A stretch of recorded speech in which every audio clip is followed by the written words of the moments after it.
Fitting the rear seats from a 2014 Mustang into this 66, I have to build a frame that mimics the horizontal support at the front of the seat in the Mustang.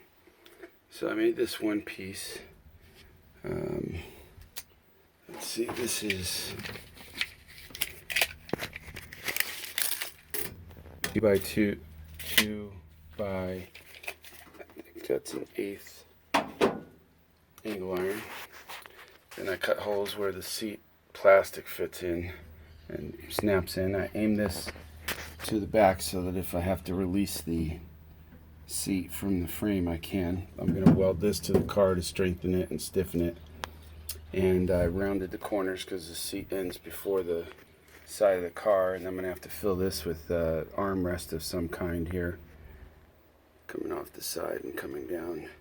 And then I'm going to have one more brace that goes from here to the wheel, inner wheelhouse right there. And then that one might be curved. I can't remember if the seat was flat at that point. And then of course the seat slopes down into this space, which nicely it falls right along this angled portion of the old seat latch mechanism. And right now I'm just leveling this up. It doesn't have to be perfect, but that's close. And this is going to get welded down, and then I'm going to do another one on the other side.